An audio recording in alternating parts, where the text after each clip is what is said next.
Well, g'day guys, it's Matt here. Welcome to the channel. We are here with the Boss planter and the cat, and I think, fingers crossed, we're finished for the season.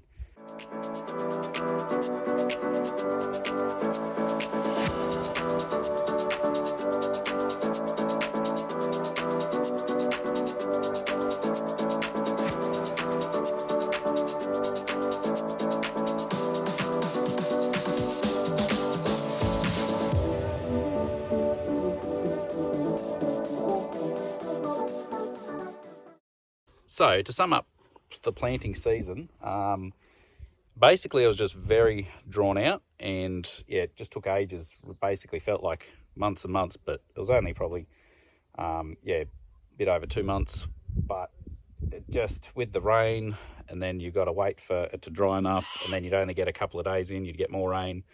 So it was just that sort of cycle kept repeating itself, and yeah, which just made it tricky to get a good hit and get stuff done. But we got there in the end, which is really good. We didn't have any major issues other than just getting bogged a few times and the issues that come with that. So we only had a total of, which very, very lucky for this area, we only had a total of like, I think it was 5% or not even that, that we needed to re-sow, which is just an absolute great result really for the season we've had. So very, very thankful for that. But yep, we're just sort of toned down a little bit as far as we're not all just flat out. We've still got spraying happening, we've still got all this other stuff happening, we've got the work on the dozers happening. So yeah, I'm trying to put out different videos with all the dozer stuff. I'm trying to separate the content a little bit more, and yeah, so there should be a bit of that coming up too, so stay tuned for that. And like I sometimes forget, but usually say in all the videos, just remember to hit the like button, subscribe if you haven't already. We will see what happens this week. Afternoon folks, Peter here. We just finished our tug of war and our agronomist turned up just for the last minute action. He's Gary and he's been with us for many years, and he's a really good practical fella, one of the best. And he doesn't know, but I'm just going to ask him to sum up the season. Say hello first, Gary. Good afternoon everybody. It's one of the toughest seasons we've had for a very, very long time. What's the main, the moisture? We've never had moisture like this, is that right? Been excessive moisture in a lot of places, and the crops have, a lot of it's been replanted, some of it's still being planted, some of it's starting to run the head up the tube, so it's all over the place. Yeah. And they can all be in the one paddock. And normally at this time of the year we got bucket loads of potential left, and we're still, you know, 100% potential still in the bag. But this year's different, isn't it? Like there won't be very many real big crops this year. I think that was taken away early in the piece with the excessive rain. Yeah. My sort of thoughts were maybe 70% to 80% of what would be a good year. Possibly, yeah, maybe it'll be less in areas. Yeah. Less in areas. Because slopey country, where you need these things, it's going to be better. And some of our poor folk in to the west there, they still haven't even got their cotton off, can they? They can't even get on the ground. Still, no, and more water came down the river last week, so. Yeah. This is extremely unusual, isn't it? Yep. Normally all the cotton's off by now. And then, so we put canola in instead of chickpeas this year, and now the varroa mite has got into Australia, and they put a ban on all sorts of places, haven't they? So that means our canola crops won't get any bees on them because they can't move them, can they? Or is that changed? No, it's changing. There's limited movement available now if you're outside the red zone. Yep. And you can get permission to fill out paperwork to move. Yep. And Gary, not that it's in our area really, but the foot and mouth disease seems to me like that could be a real issue for us all, because, you know, with cloven foot, pigs, it'll be an issue sheep, for everybody if it gets into the country. Cattle, and then the feedlots. Yep. So those of us who produce grain, we're all going to be affected badly, aren't we, if it comes in and shuts the show Everyone down. Will. So anyone that eats will also be affected. So if anyone's got a sympathetic thought towards farmers in general, it'd be really lovely to be a little careful with the biosecurity, and, you know, going into areas with footwear that we might have the disease that, you know, will really do a lot of damage to Clean your boots. Clean your boots. Be very conscious of contamination. Look at this, a nice clean ute. so I don't dirty his farm on him. It was filthy yesterday.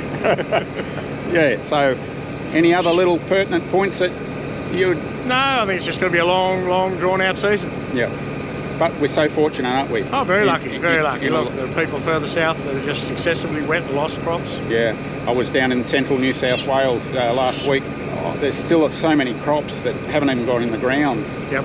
Just, you know, unusual. It's a mixed bag. You know, there's country up this way that's going to be probably fallowed round a winter crop next year, and it doesn't make a lot of economic sense to fallow country round that's full of moisture, but they can't do anything else. They can't plant it. And they can't take it all to summer crop. And unfortunately, we've got so many of Matt's viewers are in North America, and they are just going through the most horrendous drought. And it seems like for us to get rain, they got to go without, and for them to get rain, we go without. It's sort of really sad. Yeah, it sort of reciprocates pretty well. I mean, I see all the drought over there, and I think, well, that was us in 2017, 18, 19, and yeah, now we're on the other foot, and I'm sure everyone's expecting to go back there in the not too distant future. And I think our cousins over there are really happy for us to have some wet seasons too, just like we will be when it's their turn. Oh, I think all farmers are happy that when other farmers have good fortune. Yeah, and they all expect their own bad luck at times. Anyway, mate, thanks for that little drop by and overseeing the tug of war.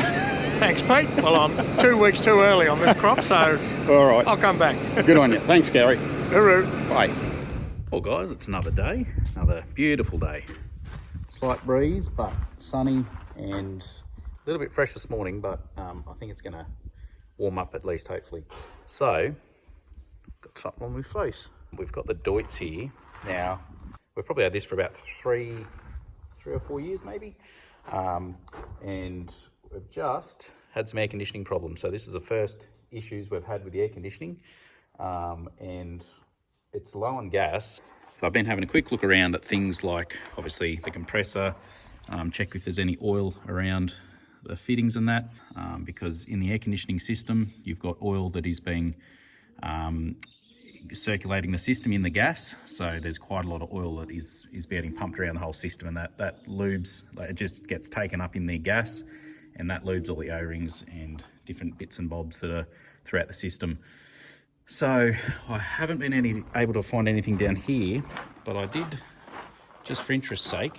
Sometimes tractors are absolutely painful to get to the evaporator and the fan and everything up the top. But I was pleasantly surprised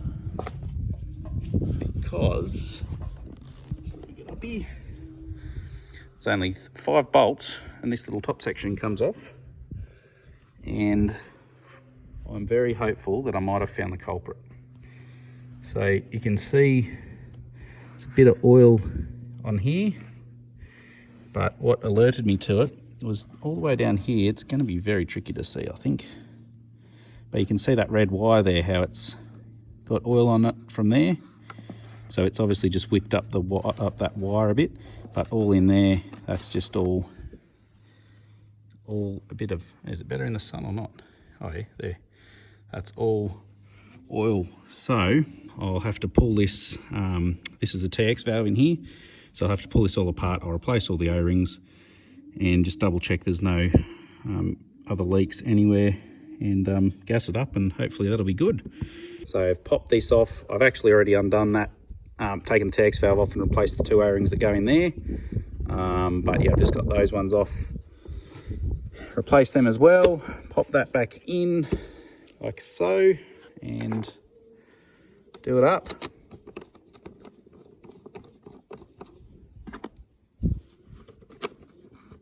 Easy as that. And I just got to vac it down for probably an hour and gas her up and hope for the best.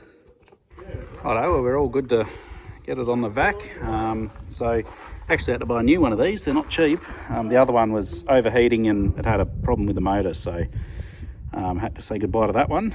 But it's pretty easy, these.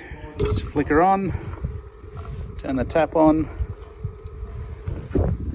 and open her up.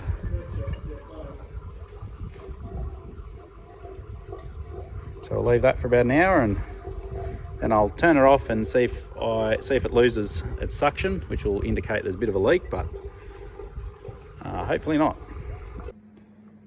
Righto, so I've got the gas going in. do have a slight leak on this coupler here, so I've just left it off. I don't need that to gas it up. I know how much refrigerant is needed, so I don't have to really rely off pressures. But yeah, I think we're just about ready to give her a fire up. I just switched it off after testing it, and it all seems to be working well. So hopefully that was the leak, and I don't have to do anything like that with this for a good while yet. You guys better look busy. Oh, we're on camera, are we? So, do you know the full story with this, Phil? Where do we start? Had Dad stuffed up, or? I did Dad's stuff up. Well, he's about to come, so quick, tell us what he did. Oh, well, he drove in a rut, and then... Oh, he's the one that bent it in the first place. We went to try and straighten it, and it snapped it. And now we couldn't get a new... just one to fit the old boss. We've updated it to a bigger axle, another 5mm, and then so we've had to cut these old bosses out and put these heavier duty ones in, and we're just trying to align it all now to make sure this swivel wheel's nice and straight. Should we say anything about it being upside down and see if we get any comments? Yeah, that's a new feature. So that's just test fitting it in an easier way than lifting it from the bottom, eh? It'll be good to get this part of the shed back. We'll have a bit more space in the workshop now. Well, this has probably been here for a month. Yeah. A month or so. Yeah, so apparently they'd had problems with the 70mm shaft before, so that was an update. But we were waiting on these bosses for a good month to get them, so hopefully the batteries on the 555 aren't flat. Sitting there that long. It probably will be. Tyres will all be flat. Won't start. Righto, while I was just driving through, I thought I'd do a little bit of a crop update. Now, this here, the paddock I'm standing in here, is the wheat. So this here was planted. This is actually the field I was planting when we had to burn the linseed stubble beforehand. So I think the video is titled Planting in a Burning Field. And yeah, so this is what we were sowing. There's barley up the other end, which is much the same as this because it was planted at the same time. But you can see here, really nice and lush where it all come up on that first planting. So yeah, it's a good foot or more high and nice and thick. But where we had to re-sow, now this stuff here, we just re-sowed this little section. The first time we re-sowed, there was a bit that we had to re-sow a second time, so third time lucky. But you can see here that it's pretty well all coming up, so that is really good too. We were a bit concerned about that because we did get a fair bit of rain after that first time of re-sowing. So yeah, but that is coming up, and it looks like the stuff we re-sowed the second time is coming up as well, which is great. Now coming over to the linseed here, it is looking magnificent too. It's a little bit shorter than what the wheat's at, but that's pretty normal. But yeah, it's going really nice. It's looking healthy. So yeah, that's the wheat and the linseed. I'll just take a little bit of footage as I'm driving past the barley, see how that's going. But all in all, it's looking good. Very thankful. So this is the barley, and you can see it is a little bit patchy, but that was just the conditions we were sowing in. But barley does sit a little bit lower than the wheat, so it sort of spreads out on the ground a little bit more flat, as you can see there, whereas wheat is a little bit more upright. So the wheat would be taller, but it doesn't necessarily mean it's any further along. It's filling in the gaps, and I think the bits that were re-sown here are filling in as well, which there's a section just coming up here. So yeah, just here was a section that needed to be re-sown, but again, we re-sowed it and then got hit with another decent amount of rain, which makes things a little bit more difficult. What can happen in certain soils is it crusts over, makes it so the seed, the actual plant can't come through the ground. It's like just hitting a roof and it can't come through. Also, they can waterlog the seeds. So if the seeds are sitting on top or they haven't started to germinate, and then they get hit with a heap of water and just are sitting in water for a bit, often the seeds burst and go rotten. But if you can get them in, get them started, and they're starting to germinate at least, or the seed's at least soft, and then you get a bit of rain, then they've got a better chance. Right, we'll also have a look here at the canola. We're at the main farm, and all of the main farm is in canola. So there's a bit over 500 hectares, I think, of canola here.